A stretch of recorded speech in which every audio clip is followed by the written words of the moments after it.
Radio Clédou à Sikasso, 103.5 MHz. Radio Clédou, le journal avec Sotelma Malitaine.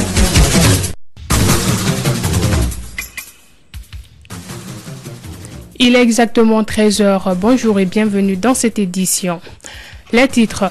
Ségou reçoit la 9e édition de la Bourse nationale aux céréales.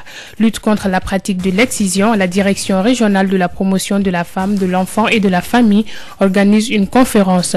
Sport, football, championnat d'Afrique cadet Niger 2015. Les Aiglonnais remportent leur premier match face au Cameroun. C'est tout pour le titre de ce journal. Le développement dans un instant avec Oumou Domile.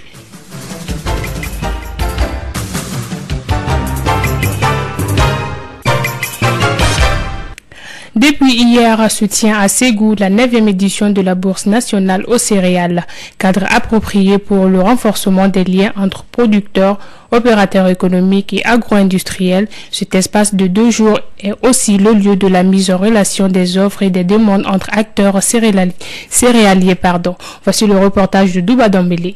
À la cérémonie de lancement de la bourse, Bakary Togola, président de l'APECAM, a expliqué dans son discours qu'il s'agit là d'un cadre pour la valorisation des céréales locales au Mali. De telles initiatives cadrent bien avec les objectifs de la FAO, démontre Fousséni Traoré, représentant de la dite structure. La FAO apprécie toute l'importance de cet événement qui met en relief le rôle combien déterminant des professionnels agricoles, de leurs coopératives et des autres acteurs de la chaîne de production dans l'amélioration de la sécurité alimentaire et leur contribution à l'éradication de la faim. La bourse aux céréales constitue un cadre approprié pour la conclusion des relations d'affaires entre ces petits exploitants agricoles et ces autres nombreux acteurs du circuit économique. Des objectifs qui se résument à la politique agricole et commerciale du gouvernement malien. Abdul Karim Konaté, ministre du Commerce et de l'Industrie. La tenue des bourses de céréales et de semences cadre parfaitement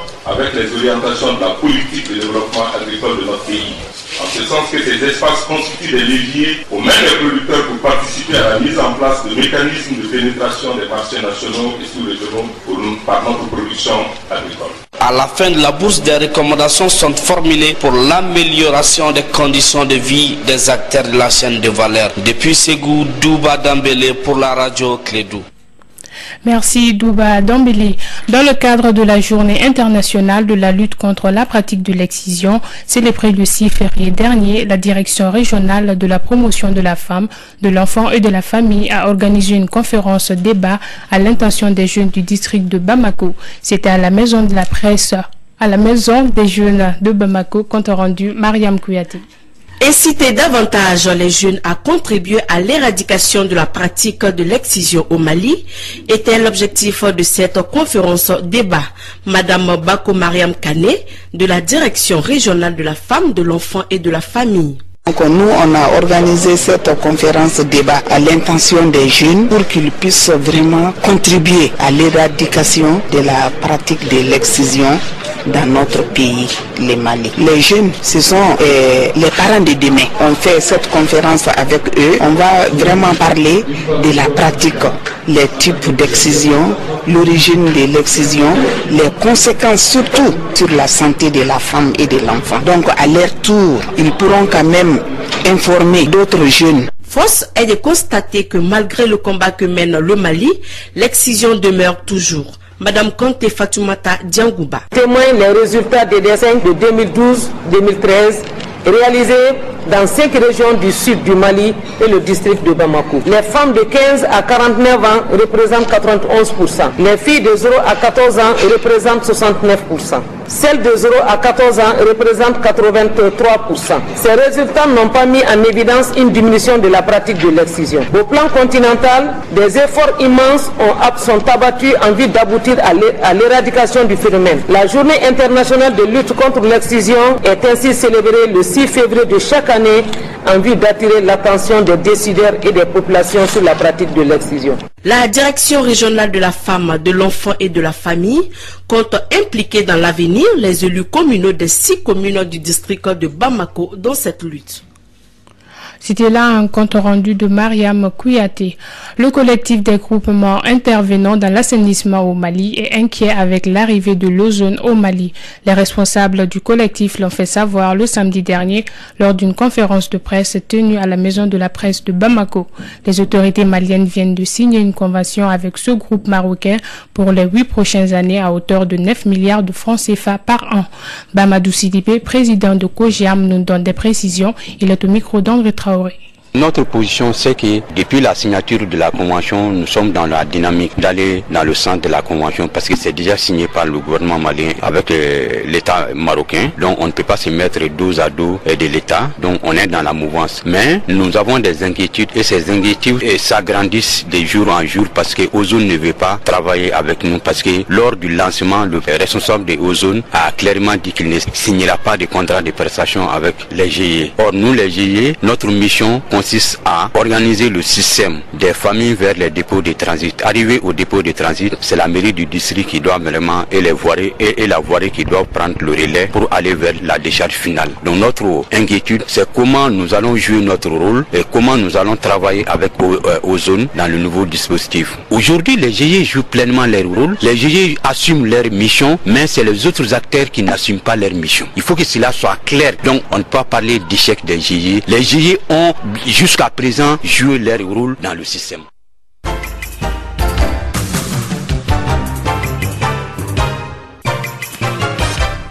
La suite de ce journal.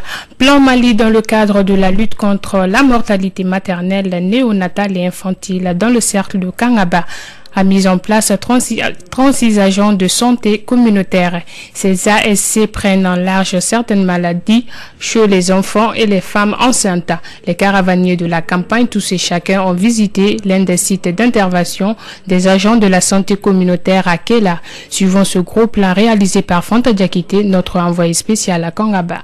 La commune rurale de Kela, située à 6 km de Kangaba, était confrontée à un problème de santé maternelle et néonatale. C'est pour apporter une réponse idoine que Plan Mali a initié la stratégie des soins essentiels dans la communauté. Au total, 36 agents de santé ont été mis en place dans le cercle de Kangaba. L'agent de santé à Kela prend en charge également un autre village situé à 2 km de Kela. Cette initiative est saluée par la population à travers le président de l'association de santé communautaire Yacouba Keita. Depuis que l'ASC à Kela ici, la mortalité des enfants a été beaucoup réduite. Chez les femmes aussi. Avant l'arrivée de l'ASC, le taux de mortalité des enfants, on peut dire que c'était 70%, ainsi que les femmes. Bon, l'arrivée de l'ASC, ça a diminué. On peut dire que c'est à 40% maintenant. La présence de l'agent de santé communautaire a permis de réduire le nombre de cas de certaines maladies meurtrières chez les enfants. Rukiatou Touré. Depuis mon arrivée ici, j'ai pu traiter environ 500 cas de paludisme et plus de 1000 cas des infections respiratoires. À travers les séances de causerie pour un changement de comportement, le taux de référence évacuation a diminué. La référence à Kangaba ne vaut pas 40 cas depuis ma présence à Kela.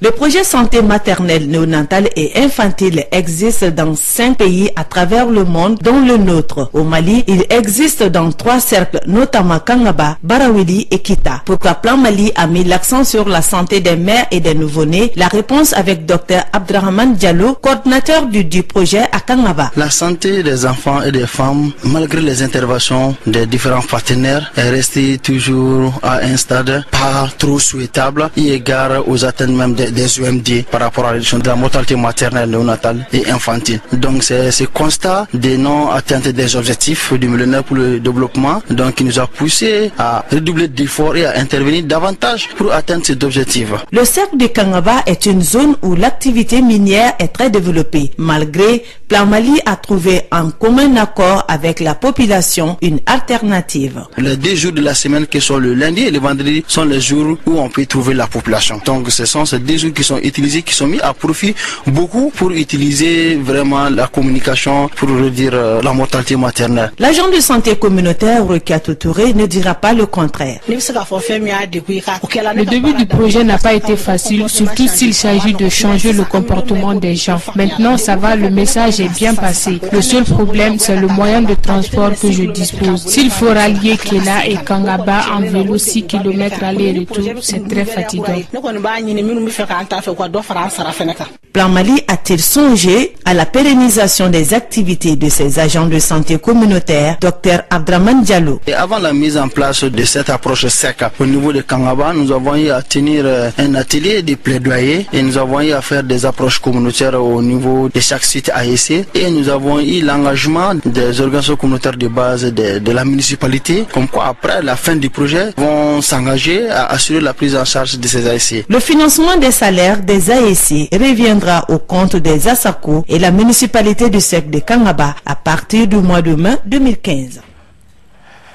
Aujourd'hui, nous recevons Arunaba pour la page inter de ce journal. Bonjour Aruna. Bonjour Oumi. Alors, quelles sont les nouvelles à l'international? À Dakar, s'est tenu hier les premiers jours des plaidoiries dans les procès de Karim Wade. Tous les avocats de la défense boycottent ces plaidoiries parce qu'ils estiment que la Cour de répression de l'enrichissement illicite n'a rien d'impartial.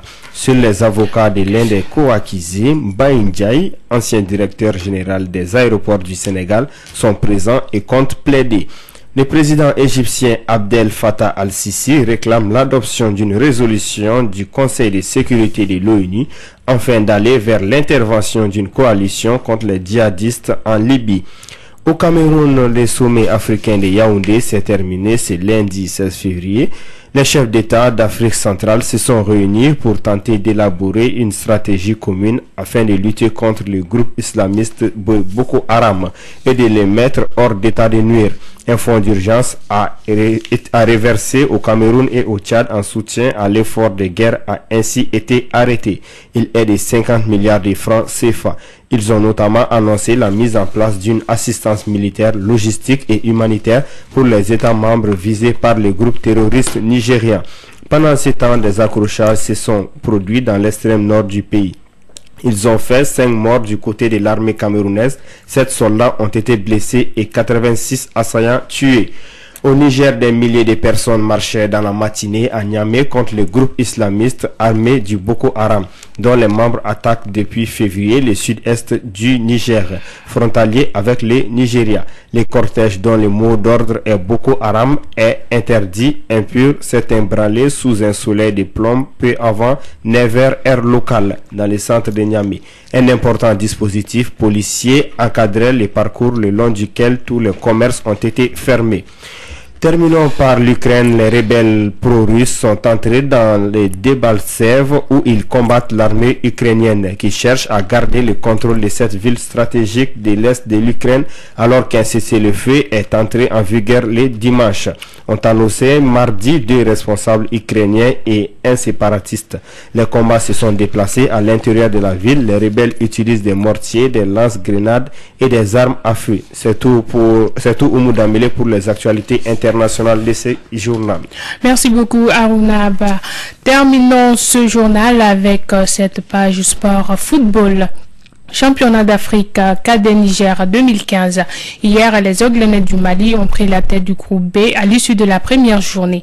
Les protégés de Mbaïba ont dominé leur homologue du Cameroun 3 buts à 1. En Europe, les 8e de finale de la Ligue des Champions démarrent cet après-midi. Les précisions avec Sekou Kone.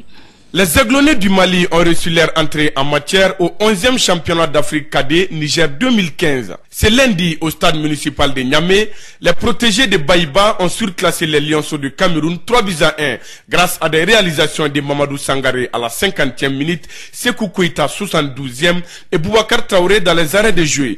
Un succès éclatant qui permet au Mali de prendre la tête du groupe B avec 3 points devant la Côte d'Ivoire et l'Afrique du Sud 1 point.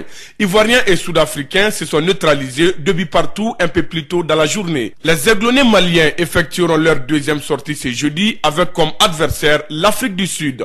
La deuxième journée démarre ce mercredi dans le groupe A. Au stade général Séni Kounché, le Nigeria accueille la Guinée-Conakry, tandis que la Zambie sera opposée au Niger, pays hôte. À noter que les 4 demi-finalistes représenteront le continent au championnat du monde de la catégorie prévu du 17 octobre au 8 novembre prochain au Chili. Par ailleurs, la La Ligue européenne des clubs champions reprend ses droits ce mardi en faveur des matchs allés des huitièmes de finale. Au Parc des Princes, les Paris Saint-Germain croisent les fers avec Chelsea. Les Allemands de Bayern de Munich rendent visite aux Ukrainiens de Shakhtar de Donetsk. C'est mercredi à suivre les rencontres Schalke 04 Real Madrid et FC Bâle FC Porto. Les rencontres sont prévues à 19h45 temps universel.